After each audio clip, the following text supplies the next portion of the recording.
gue merasa kayak susah gitu untuk masuk ke industri. Yang itu yang patut kita akui juga sih. Masuk ke industri susah banget. Lu kayak harus dapat satu momen gitu loh. Dan kemudian waktu ada kelas menulis itu, gue sebenarnya nggak tertarik jadi penulis, tapi gue merasa ya gue harus masuk gitu. Jadi gue pura-pura aja tertarik waktu itu. Diwawancara kan sama Joko sama Tia. Malin Kundang kan legenda yang paling dikenal kan. Jadi memang dari awal itu idenya udah Dark Legend. Waktu itu kami nyebutnya masih Dark Legend. Betul. Dan kemudian ya ada beberapa opsi sebenarnya kisah apa yang mau kita angkat. Betul. Kita coba diskusikan dan coba pitching-pitching. Mengeksplor beberapa legenda. Sangguriang. Ada apa lagi nih? Gue penasaran, pasti ada aja. Dekat-dekat lah daerahnya. Dekat-dekat daerah. Nah, kalian suka nonton film-film teman kalian nggak terus ngasih tahu gitu? Randolph, bagus film lu gitu. Iya kalau kayak Randolph pas ketemu ya kita bilang langsung. Bang Jok, ada yang kurang nih di Perempuan Bukit Duri gitu. Ada yang kayak gitu. Itu kalian yang kurang. Kita takut digituin soalnya. Yang kurang.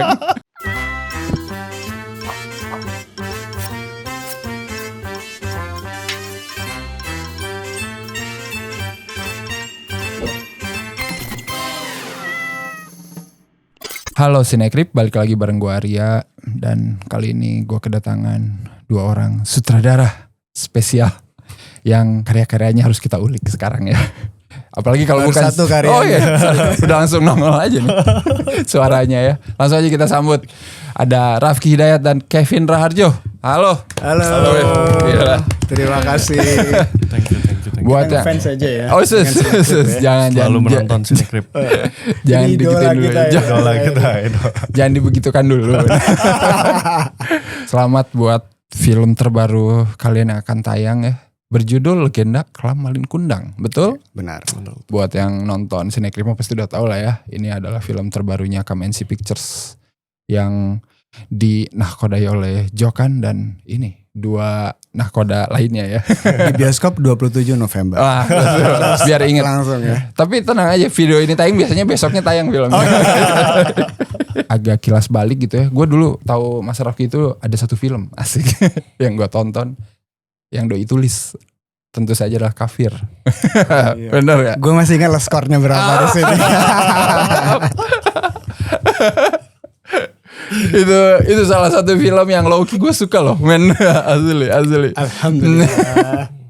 Itu ketika kita Sinekrip lagi banyak nonton film horor gitu ya, yang anjing men, gak absurd, gak jelas gitu ya, terus tiba-tiba nonton Kafir tuh kayak kok refreshing gitu ya. Alhamdulillah. Itu kayaknya pertama Azhar Kinoy director, Upi produser ya kalau gak salah, terus Mas Rafki. Kayaknya pertama Kinoy ngedirect horror. Iya, pertama Azhar Kinoy ngedirect horor deh itu. Yang sekarang kita sudah tahu Azhar Kinoy sudah menjadi rajanya horor Indonesia. Ya. Udah ada banyak filmnya. Berarti dari situkah atau dari sebelumnya udah ada sebuah project atau gimana gitu? Atau itu debut lo? Itu debut, tapi sebenarnya gimana sampai ke sana balik lagi ke abang sebenarnya. Joko Anwar sebenarnya. Jadi gue 2014 itu 2010 sampai 2014 itu gue wartawan waktu itu. Dan kemudian pengen bikin film. Sama seperti Jokan berarti ya. Gue gak niru-niru ya. Kebetulan. Pengen banget bikin film, tapi kemudian gak tahu caranya sampai suatu saat di Twitternya abang keluarin ini sebuah kelas penulisan gitu. Jadi promo ada kelas menulis, siapa yang mau gabung silahkan isi jawab pertanyaan, kemudian diundang wawancara dan kepilihlah gue salah satunya dari 10 orang kami itu. Nah itu 2014 tuh. Dan dari sana Kafir itu 2018 kan. Gak ada job apa-apa. Jadi beneran gue balik kerja wartawan aja. Sampai kemudian salah satu temen gue yang kelas menulis itu juga namanya Alin Jaya Sukmana yang juga nulis Malin Kundang ini. Malin Kundang. Iya, waktu itu Alin juga di-hire sama Mbak Upi sebagai tim penulisannya Upi waktu itu. Dan memang Upi taunya soal kami karena Upi temennya Abang. Jadi butuh ini kan orang buat jadi tim penulisnya Mbak Upi. Jadi waktu itu Mbak Upi ditawarin sama Star Vision untuk nge-remake Kafir waktu itu, terus kemudian Alin nyodorin nama gue. Gitu waktu itu. Ya udah dari situlah, dari sana lah. Menarik sekali. Itu debutnya. Tapi kalau Mas Kevin sendiri gimana? Bisa cerita nggak awal mula sampai akhirnya sekarang duduk di bangku sutradara? Yang gue tahu lu pernah direct film pendek ya? Iya. Kalau nggak salah, tapi bisa diceritain lagi nggak?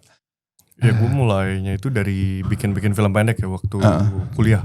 Waktu kuliah ya? Waktu kuliah di komunitas sama teman-teman bareng-bareng gitu. Kita bikin film pendek, kadang jadi produser, director, kadang jadi apapun aja. Tapi lu kuliah perfilman? Or bukan? Gue kuliah itu desain grafis. Desain grafis. Ya. Tapi dari situ gimana? Lu bisa terkoneksi dan akhirnya? Sebenarnya dari bikin film, terus habis itu kebetulan waktu itu ada kompetisi kayak pendanaan film gitu. Terus jurinya itu Abang, Mbak Tia sama Pak Ical kan. Oke. Terus habis itu tahun berapa tuh? Sorry. Itu di tahun kayaknya 2021 atau 2022. Oke, setelah pandemi lah ya. Iya. Terus habis itu kita sama teman-teman dapat pendanaannya waktu itu dipilih 5 kalau nggak salah 5 film untuk didanain gitu. Terus habis filmnya jadi ditawarin magang di Kemensi. Terus habis itu aku ngirim email lah biasa lah. Kirim email agak apa gitu-gitu. Terus itu baru ya. Oke, berarti waktu itu pas magang apa nih yang dikerjain film apa nih? Pertama, itu produksi Nightmares and Daydream ya. Dimana gue waktu itu pas itu ketemu Rafki juga di situ pas. Oh jadi kalian bertemu di project Nightmare and Daydream berarti ya. Iya. Jadi kita kayak temen ngobrol gitu lah ya. Karena kan gue nulis beberapa episode di sana dan pengen banget setiap Abang syuting itu gue pengen banget datang biasanya, pengen lihat kan. Dan itu gue lakuin dulu waktu pertama pas Pengabdi Setan 2 tuh. Jadi minta izin Abang karena tahu waktu itu Abang mau syuting terus dikasih, terus kemudian udah ngeliatin gimana dia ngedirect gitu. Dan waktu Nightmares karena gue ikut nulis, ya gue minta boleh nggak gue datang pas syuting gitu. Jadi pas itulah ketemu sama Kevin, kita ngobrol-ngobrol, ternyata cocok gak sih kita Jo? Mungkin. Sebuah nasihat yang tidak lekang oleh waktu ya, kalau mau bikin film pendek aja dulu, bener gak sih? Banyak ya. Ikut kompetisi, nanti yang ngejuriinnya siapa tahu. Carilah kompetisi yang lu pengen bekerja dengan orang itu yang jadi jurinya. Benar gitu biasanya. Itu sebenarnya paling simpel, soalnya suka banyak warganet itu nanya kan, gue pengen nih kerja di sini atau apa, mendingan bikin film pendek dulu sih kalau sekarang ya. Udah gampang guys, bener gak sih udah gampang film pendek? Iya. Bener. Pakai handphone pun bisa sekarang. Bener, gila sekarang kayaknya ya tools udah mudah lah ya, udah mudah. Gue ngomong gini padahal gue nggak ada. Enggak, tapi kan banyak jalur ya, Kalau Mas Raffi tadi dari wartawan nulis sampai akhirnya bisa nulis dan lain-lain. Tapi emang secara secara kerjaan atau secara passion kalian sukanya apa? Nulis lah, ngedirect lah atau gimana? Dari awal itu cita-cita gue pengen bikin film dan dari kecil sih sebenarnya. Dan bikin film itu mungkin kalau sekarang diterjemahkannya dengan jadi sutradara sebenarnya istilahnya sebenarnya. Pengen banget jadi sutradara dan gue dari Sumatera Barat, di kampungku udah bikin-bikin gitu sama temen SMA dulu, tapi bukan sesuatu yang layak ditonton dan masuk festival gitu. Dan kemudian tidak seperti film Raffi ya. Dan kemudian tapi gue merasa kayak susah gitu untuk masuk ke industri. Yang itu yang patut kita akui juga sih. Masuk ke industri susah banget. Lu kayak harus dapat satu momen gitu loh.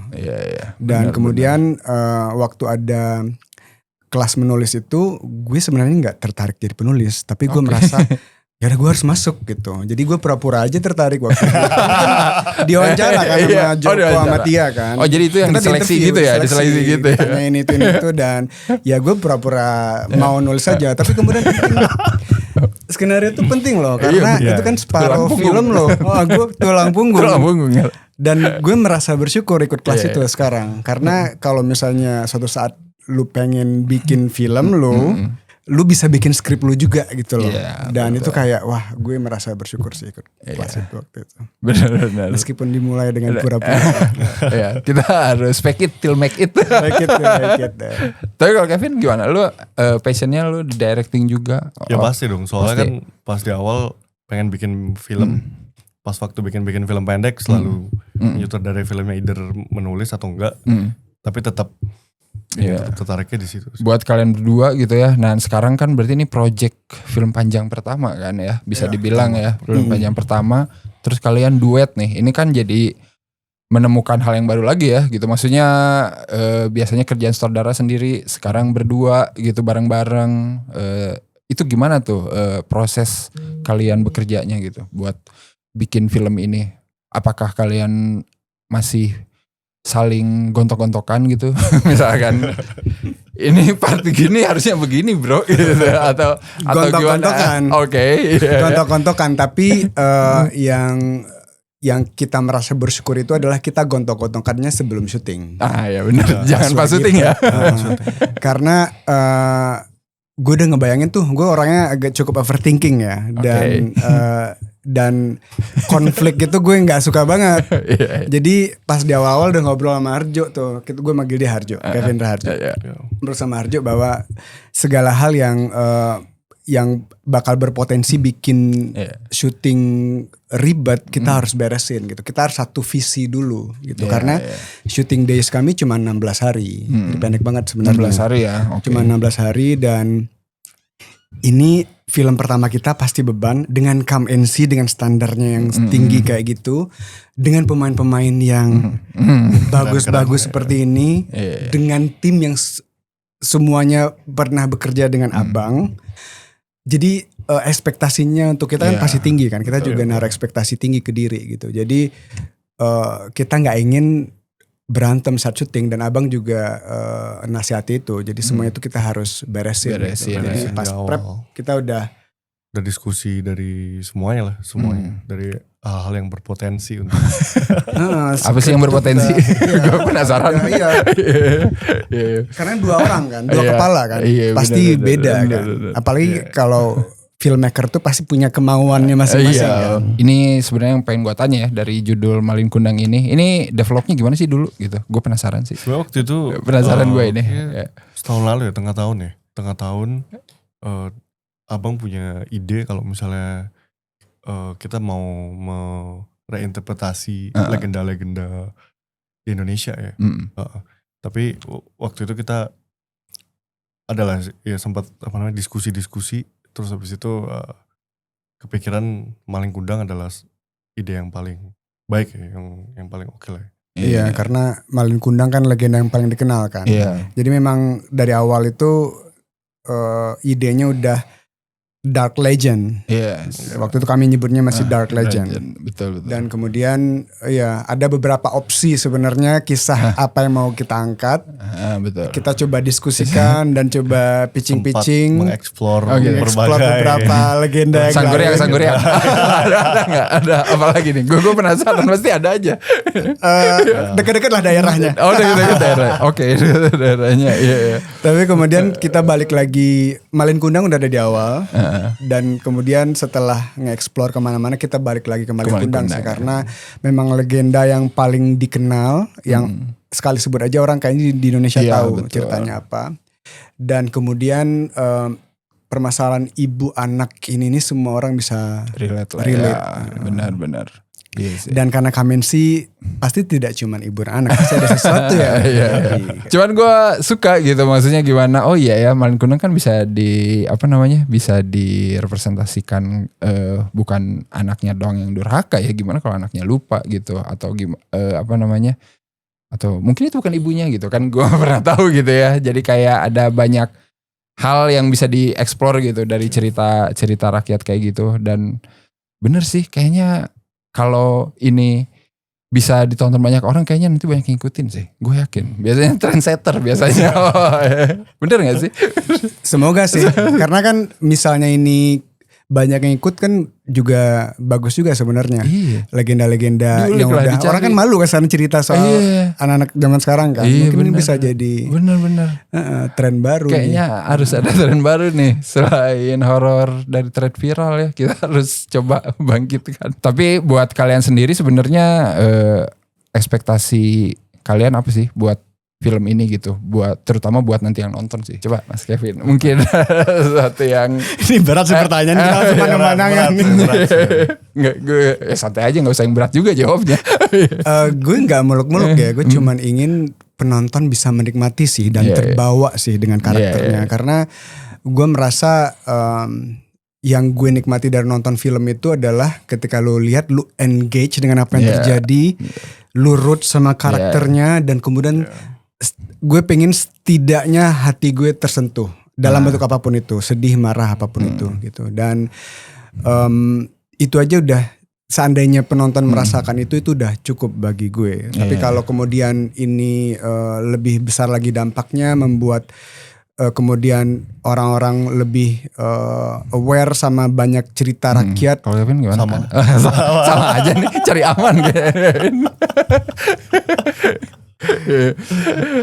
Tapi enggak, gue serius. Tapi buat kalian yang ini sebagai film panjang pertama gitu ya, ketakutan apa sih biasanya yang dirasakan gitu? Selain respon penonton ya tentunya. Maksud gue kan itu mah emang pasti akan ada gitu kan, respon penonton. Tapi ketika membuat itu apa sih gitu? Ya pasti kita pengen karya pertama perfect gitu. Gue penasaran aja sih. Apa ya yang? Ya pasti selalu itu ya, selalu ketakutan akan respon sih pasti sih. Oke. Respon publik. Karena kan kita tahu misalnya soal apa namanya, review dan sebagainya. Tapi ya karena udah pernah bikin film-film pendek juga yang ini, jadi ya harusnya aman-aman aja sih. Tidak usah overthinking kali ya. Iya. Gue apa ya? Gue berusaha untuk tidak terlalu, meskipun pasti komentar penonton tuh of course lah lu peduli dengan itu. Gitu. Tapi gue berusaha untuk tidak terlalu memikirkan itu. Tapi yang paling gue takutin itu adalah waktu sebelum film ini jadi ya, apa yang ada dalam visi kita pas kita tonton itu nggak seperti yang kita mau. Itu ngeri banget sih. Benar. Dan karena kan misalnya nih pas gue bikin film-film ece-ece gue di kampung tuh loh, itu kan lu ngebayangin kayak apa, terus pas gue syuting anjir kok kayak gini bentuknya. Dibayangin kayak gini gitu. Tapi kan waktu itu lu gak ngerti kan kalau ini harus blue light sehingga bentuknya kayak gini, blockingnya harus beginiin supaya kayak gini gitu. Nah gue sesederhana itu sih, gue takut pas gue tonton kok gak kayak yang kita mau gitu. Tapi ini alhamdulillah tersampaikan lah. Seperti yang puas setidaknya pas kita beres. Honestly gue senang banget karena lebih bagus daripada Oh itu bagus dong, itu tanda. Ini narsis gak ya? Gak apa-apa, itu hal yang bagus dong. Biasanya kan suka banyak yang masih bingung gitu kan. Aduh ini gimana ya nanti, tapi bener-bener. Tapi gue ngerasain sih emang pasti lu ngebayangin pas lihat final cut gitu kan misalkan. Tapi mungkin karena apa, di setiap prosesnya kita involve dan hands-on sekali ya, pas bikin musik, pas kemudian VFX dan lain sebagainya, soundnya. Jadi mungkin itu ngebantu kita juga untuk meraih hasil yang kita mau.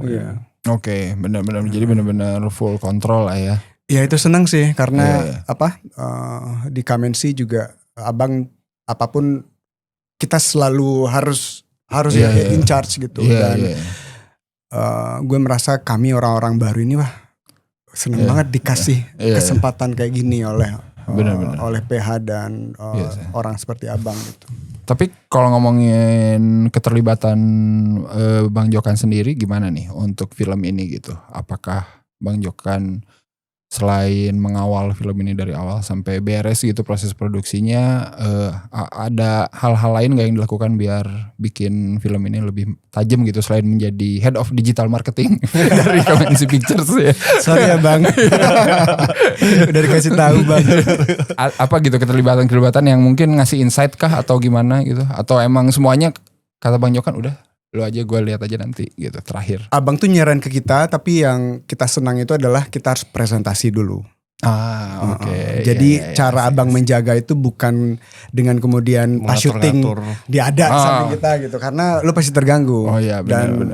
Abang tidak tuh kayaknya micromanagement gitu lah ya. Iya, dan dia kan sutradara juga ya, dia tahu kan nggak suka digangguin. Jadi kayak itu tuh nggak ada. Jadi pas kita syuting beneran kita di set, dia di ini aja di tenda depan monitor gitu basically. Dan yang tadi gue bilang itu adalah bahwa setiap prosesnya kita presentasi dulu aja ya. Jadi misalnya nih bikin shortlist, kita bikin shortlist scene 1 2 3 gitu. Terus ya udah kita present ke abang kayak apa gitu. Dan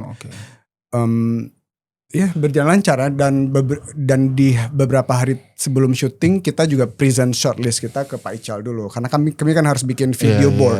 Benar. Jadi Kamensi itu selalu bikin, termasuk abang kalau sebelum syuting tuh bikin video board namanya. Jadi basically film dari awal sampai beres, tapi di syuting yang main cuma kru-kru aja dengan blocking. Kalian bikin dialog dulu ya dari awal. Jadi filmnya kita udah punya tuh versi dummy. Versi dummy-nya full satu film kalau mau nonton. Ada di handphone. Ya.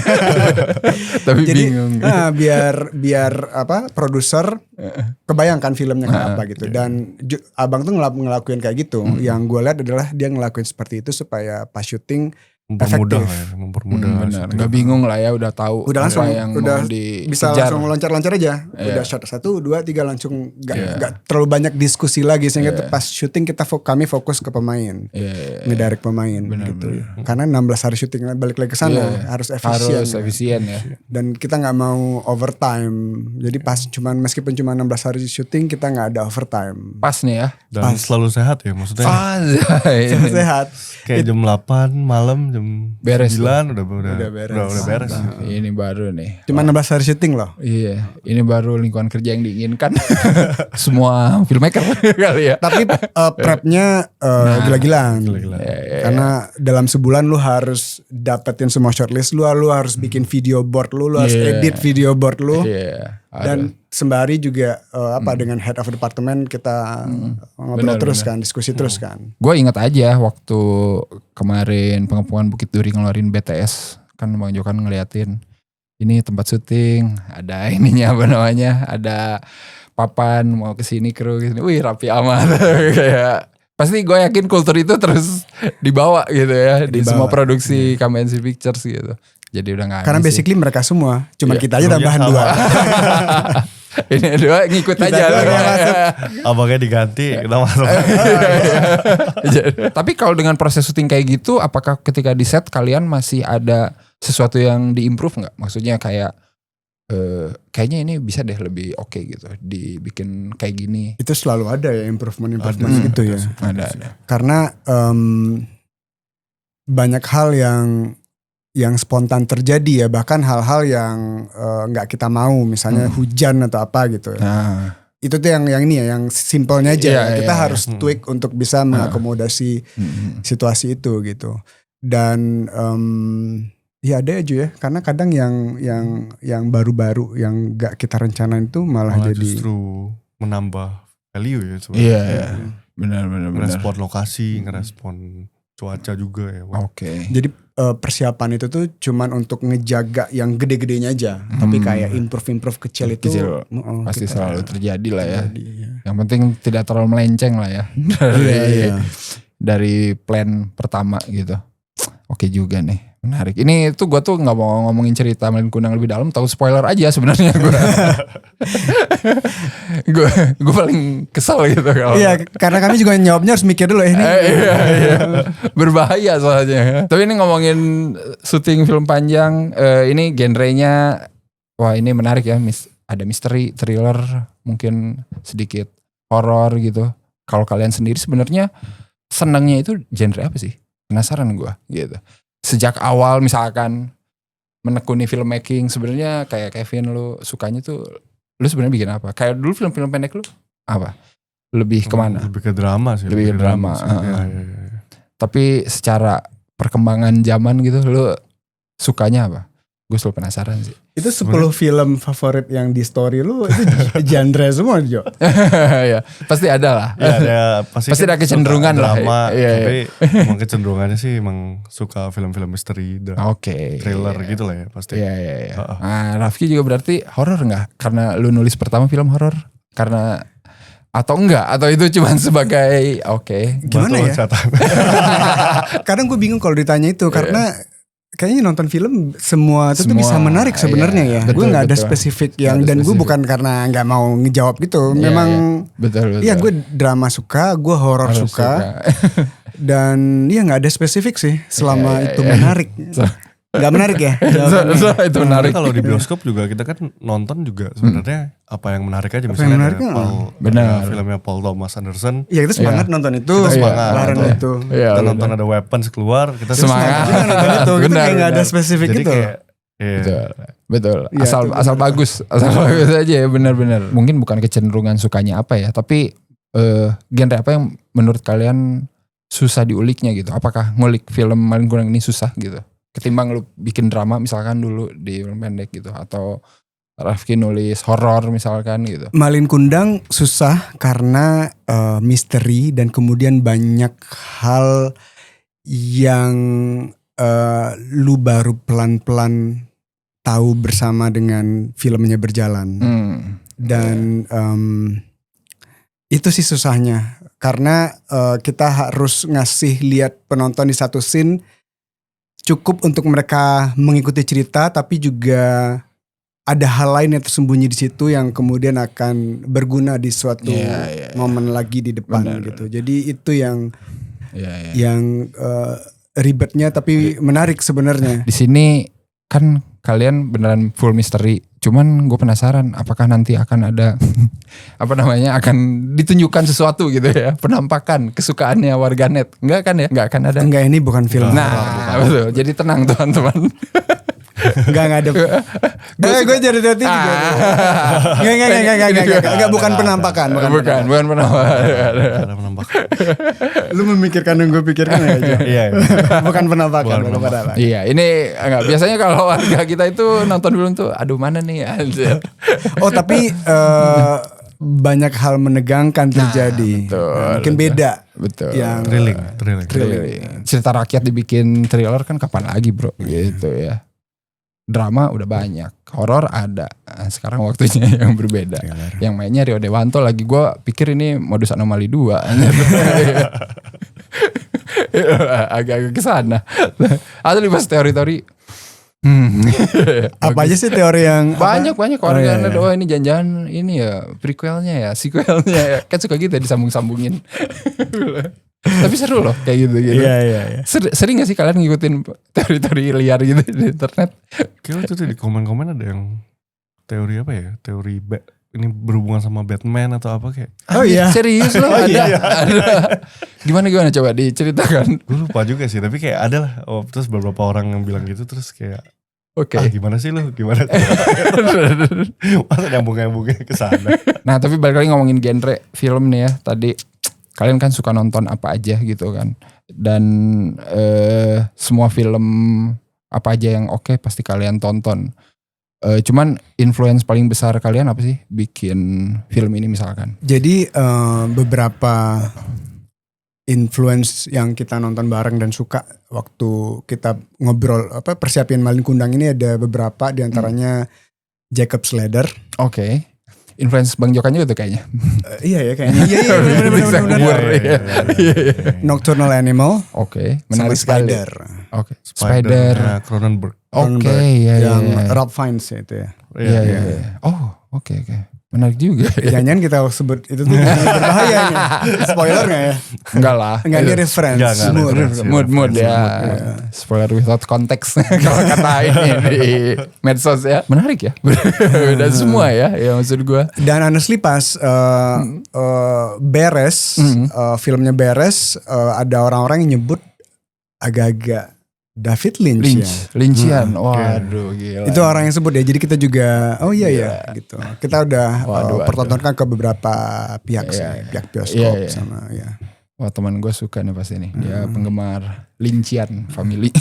Orang kayak gini terus filmnya disebut gitu kita nyobain nonton apalagi gitu. Gue penasaran film-film yang kalian tonton jauh-jauh sebelum bikin ini gitu. Yang menuju ini, yang Indonesia luar, gue selalu pengen tahu gitu. Yang membekas dalam beberapa tahun terakhir, asik. Gue nggak bilang favorit ya, karena gue nggak mau kayak Letterboxd. Yang terkait sama Malin Kundang? Iya, yang terkait boleh. Yang mungkin kayak ini menginspirasi gue gitu. Arjo nih kayaknya. Sebenarnya banyak pas kita bikin kita nggak pengen kayak nonton banyak gitu ya sebenarnya. Maksudnya kita nggak pengen kayak kita punya. Jadi terlalu ini. Terlalu. Nanti jadinya kayak kita ngambil reference. Iya, benar-benar gitu sih. Betul. Tapi kita perlu waktu itu menonton punya kayak reference untuk kita berdua, biar ini kan dua orang berbeda ya, biar kita tahu gambarannya seperti apa. Dan kemudian penting juga karena kita kan akan ngebrief HOD kan, ngebrief DOP, make up dan segala departemen. Penting untuk ngasih reference itu, tapi reference bukan berarti seperti harus itu ya. Seperti itu betul. Jadi cuman mood, rasanya dan apa yang kita ambil untuk masing-masing film itu berbeda yang jelas gitu. Oke. Jadi karena kalau dia ngomong orang kayaknya lebih gampang kalau melihat dan mendengar langsung. Bener sih. Itu kalau terkait Malin Kundang. Oke. Yang nggak terkait Malin Kundang lah. Apa film yang menginfluence lo juga? Yang menginfluence lo. Atau yang membekas lah, nggak usah menginfluence, takutnya terlalu ada di core memory gitu. Asik. Apa ya? Lo apa? Ada lah pasti. Nah ini gue nanya lu supaya gue bisa mikir. Gue suka nih kalau nanya sutradara itu pasti suka. Aduh apa ya gitu. Karena terlalu banyak. Atau ya setahun, 2 tahun, 3 tahun terakhir mungkin. Apa ya? Kayak lu tuh masih ini film. Gue tuh menarik, sangat gitu. sangat tergugah sekali waktu nonton beberapa film. A Separation, Asghar Farhadi. The Skin I Live In, Pedro Almodovar. Yes. Dan ini mungkin kesukaan sinetron 90-an, Chungking Express, Wong Kar-wai. Menarik lah. Gitu ya. Nah itu kadang yang gue takut untuk ngasih tahu film favorit gue. Lu langsung pasti akan ini kan menjudge. Gue gak menjudge, tapi gue suka gitu pilihan-pilihannya. Wah, nggak yang ini banget, nggak yang apa namanya, yang pasti orang tahu gitu. Iya, jadi gue mainstream kok. Iya, itu penting guys biar orang. Ini nih nggak mainstream nih. Coba aja. Nggak mainstream juga gue. Terminator. 1, 2 apa 3 nih? 1, 2. Langsung jadi ini ya, langsung. Tapi itu melihat kayak life changing gitu buat lo. Pas nonton Terminator 1, 2. Yes, benar sih. Pas pasti kecil sih. ya, karena kan pas kecil. Betul. Lihat sesuatu yang unexpected gitu kan. Benar. Setuju sih gue. Visual effect dan sebagainya. Benar. Itu life changing banget sih. Gue juga suka sih. Gak ada yang kayaknya gak suka film itu. Kalau gak suka berarti kalian pengen beda sendiri. Seven suka sih Seven. David Fincher in general lu suka Fincher gak? in general ya suka. Iya sih. Salah satu sutradara yang menarik juga ya itu ya untuk diikutin. Nanti juga Squid Game sama David Fincher loh. Gimana lu nungguin gak? Oh iya? Iya man. Yang iya. Ya meskipun gua gak begitu yakin tapi kita nonton lah ya. Kenapa gak Mindhunter gitu ya? Itu kayaknya lobbynya Netflix gitu. Lu bikin dulu itu nanti gua kasih. Amin semoga ya. Biasanya begitu man. Iya. Belakangan gue suka Denis Villeneuve. Oh iya. Denis Villeneuve. Itu juga salah satu yang groundbreaking ya di masa kini. Iya, dan kayaknya gak ada filmnya yang jelek ya. Benar. Filmnya selalu oke banget sih ya. Iya. Denis Villeneuve ini terakhir Dune berarti ya. Dune 2. Iya benar. Dia mau bikin James Bond kan. Tapi terakhir mau ngelarin dulu Dune 3 kan yang terakhir ya. Yes, itu oke juga sih. Itu sama sih kayaknya kita. Kalau lu siapa sih? Kayaknya pernah sebut gak ya? Apaan? Film sutradara deh. yang Enggak filmnya lah, pasti lo tonton? yang lu sebut juga gue suka. Sama. Gue Denis Villeneuve gue suka. Gue waktu itu pernah kayaknya first date, second date gue ngajak cewek gue yang sekarang jadi istri gue nonton film Denis Villeneuve. Yang mana? Arrival. Kayaknya dia pusing deh. Kayaknya kesalahan besar. Setelah itu apa yang terjadi? Enggak apa-apa sih. Untungnya karena masih second date. Jadi kayak masih manis-manis gitu ya. Nggak tahu kalau udah lama diajak nonton enggak. Kalau film Indonesia, nah yang membekas terakhir-terakhir ini ada nggak? Terakhir ini. Lupa ya. Oh ini bahaya nih. Ada di antara lupa atau ditantan. Nggak apa-apa kali. Apa ya? Film lama juga masalah. Kalau nggak nemu film terakhir ini. Coba dulu lanjut. Ayolah, pasti ada lah. Lady Terminator. Karena suka Terminator otomatis Raja sukanya Lady Terminator. Lady Terminator yang baru lu udah nonton belum? Darahnya belum. Oh ada ya. Itu secara tidak langsung Lady Terminator. Ribut ya. Ya, ribut Lady Terminator. Oh ini gue suka directionnya Randolph, Dia Bukan Ibu. Oh iya, bener. Gue juga nonton tuh, gue suka tuh. Itu emang oke sih ya Randolph ya. BTW Randolph juga kan di Nightmare and Daydream juga berarti kan. Iya kan. Itu menarik sih. Randolph bener. Dia project selanjutnya apa sih? Kita tahu. Enggak, kemarin juga sempat ngomong sih cuman kayak di Keren Randolph di Dia Bukan Ibu ya. Iya, setuju sih gue. Nah kalian suka nonton film-film teman kalian gak terus ngasih tahu gitu? Randolph bagus film lu gitu. Oh iya kalau kayak Randolph pas ketemu ya kita bilang langsung. Bang Jok, ada yang kurang nih di Perempuan Bukit Duri gitu. Ada yang kayak gitu? Itu gue selalu penasaran. Kalian yang kurang. Kita takut digituin. Kalian yang kurang. Tapi ini terakhir nih gue pengen nanya, ini ngomongin respon penonton ya, balik ke respon penonton. Terus sekarang kan kultur review dan kritik yang emang udah makin banyak gitu ya. Terutama ketika media sosial sekarang udah makin beragam juga gitu. Orang semua pasti apa-apa review, komen, letterbox, apapun itu gitu kan. Gimana kalian menanggapinya gitu, melihat hal itu? Maksud gue di satu sisi kan film makin banyak juga orang yang nonton berarti kan, dan makin banyak juga orang yang beropini. Kalau pandangan kalian gimana tuh buat hal-hal seperti itu? Itu nggak bisa ditolak ya. Itu bagian dari kita sebagai pembuat film ya. Kan kita bikin film untuk ditonton orang gitu. Yes. Dan kalau kita berharap yang nonton banyak, yang komen pasti banyak, yang benci juga pasti banyak gitu. Jadi itu nggak bisa dihindari. Tapi gue cukup percaya ya kalau kemudian ada kontroversi yang terjadi, berarti setidaknya film lu diobrolin gitu. Betul. Kita kayaknya juga harus ini ya bisa memilah-milah kali ya, karena gak semua yang dibilang orang itu benar dan salah juga gitu. Jadi bagian-bagian yang kita memang merasa kurang ya itu bagus buat lu untuk memperbaikinya di saat selanjutnya, di film selanjutnya. Tapi misalnya isinya hanya kemarahan yang tidak berdasar, ya udah lu harus lupain aja gitu. Ini idealnya ya. Iya, betul, nanti gue bacanya lebih nangis-nangis.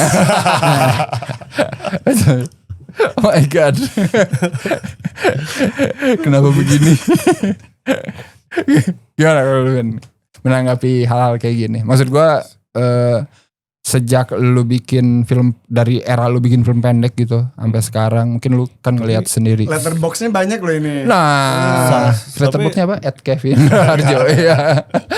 Tapi sah-sah aja sih sebenarnya orang untuk berkomentar, karena kan mereka menghabiskan waktu dan tenaga, uang untuk nonton filmnya sih. Dan kita juga sebenarnya melihat itu ya ketika mau nonton film. Betul. Apa kan pasti jadi acuan kita, oh kita nonton ya film ini apa enggak gitu. Jadi menurut gue sih ya sah-sah aja ya. Ada filmmaker yang merasa kayak gue nggak penting lah, nggak perlu gitu. Tapi ada yang justru yang ngomong-ngomong gitu biasanya kena tuh di hatinya itu. Iya benar. Tapi so far yang datang ke sini semuanya nggak apa-apa. Jadi ya alhamdulillah ya berarti. Karena mau gimana lagi soalnya. Iya. Mau diapain lagi masa? Betul. Justru kan film juga tumbuh ya karena ada penonton ya. Iya, berarti lu harus bikin sebagus yang lu bisa aja. Iya benar. Untuk mengurangi itu. Oke, terakhir nih ya sebelum kita tutup gini, ada pesan-pesan yang disampaikan ke penonton sebelum nonton Legenda Kelam Malin Kundang? Mungkin pesan moral. Apa? Oh, yes. jangan pesan moral, nanti udah ketahuan filmnya. Apa yang disiapkan? Legenda Kelam Malin Kundang, datanglah ke bioskop dengan pikiran terbuka. Itu dia yang gue harapkan. Karena yang kalian bayangkan akan terjadi mungkin tidak seperti yang akan terjadi. Ya. Oke. Yang kalian pikirkan. Berarti gue nungguin adegan batu nggak ada nih ya? Kita nggak bilang nggak ada. Oh iya. Gue tadi cuman ini aja berasumsi. Siapa Pasti tahu. bakal berbeda. Ini nih. Berbeda dan para pemain memberikan salah satu permainan terbaik mereka. Performance. Yes. Rio, ya kayaknya ini performance Rio terbaik yang pernah kita lihat ya. Menarik sekali ya. Menarik sekali. Ini ratingnya apa? Sorry gue lupa. 17 tahun. 17 plus ya. Oke, jadi sudah tahu kan apa yang akan diharapkan dari 17 plus ya. Durasi? 97 menit. Berarti padat nih. Padat. Banyak sekali yang terjadi. Padat, oke. Kayaknya cukup tahu itu aja sih gue. Dan siap-siap terobok-obok hatinya. Waduh, bahaya nih. Apa kan kita ngomong itu? Aman ya. Ini tanpa spoiler ya guys ya. Biar kalian bisa menikmati langsung. Oke, thank you banget nih. Makasih Raffi, Kevin sudah datang. Selamat, semoga lancar filmnya, banyak yang nonton dan kalian bisa ngulik cerita rakyat yang lain untuk bikin film. Tapi yang nggak usah cerita rakyat, apa aja lah. Gue mah yang penting bikin film yang bagus. Oke? Amin. Makasih. Thank you. Makasih. Thank you. Sampai ketemu lagi di kesempatan berikutnya lah ya. Bye bye. Bye bye.